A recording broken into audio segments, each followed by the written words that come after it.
Gandang umaga, mga minamahal kong mga senior at saka sa mga kasambahay at saka sa mga nanonood sa aking video.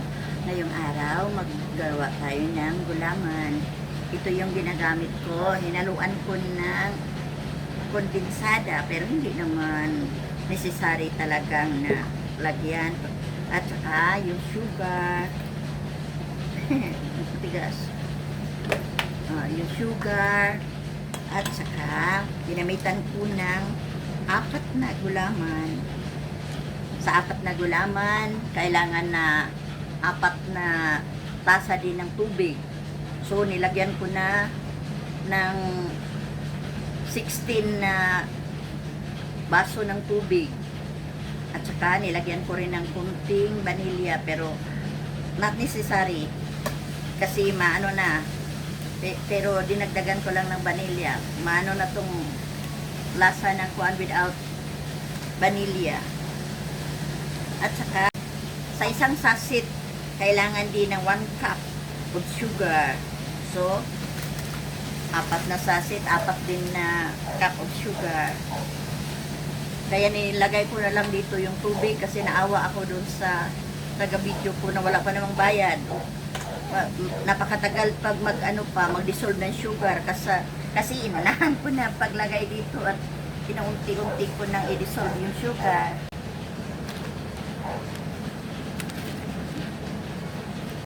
Ngayon, na natin, isalang na natin sa stove. At habang nagpainit tayo ng tubig, unti-unti natin i-dissolve yung sugar.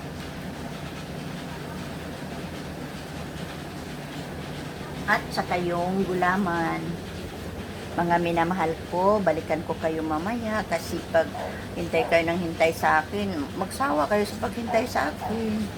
Sana naman huwag kayong magsawa. Balikan ko kayo mamaya. Kasi matagal pa to kasi maraming tubig. Matagal pa to makumulo. Kawawa naman ang mga minamahal kong mga tagapanood.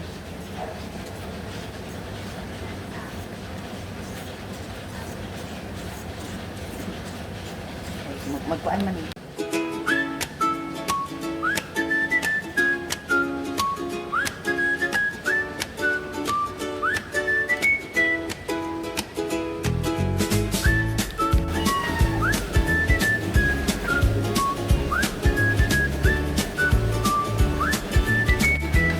Minamahal ko, luto na ang ating gulaman.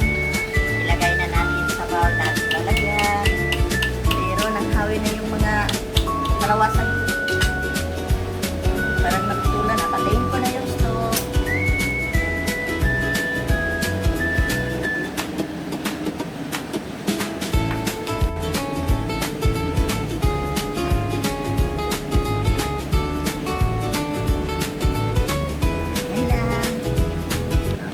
Mahal kong mga senyor, luto ng aking gulaman at sana huwag kayong magsawa sa panonood sa aking mga video at pwede naman talambing paki-subscribe naman at paki-like ang aking mga video at paki-share na rin sa mga kaibigan nyo.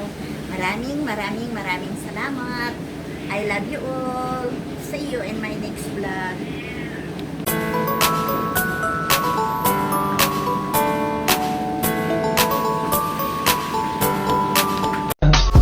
I just had to let you know you're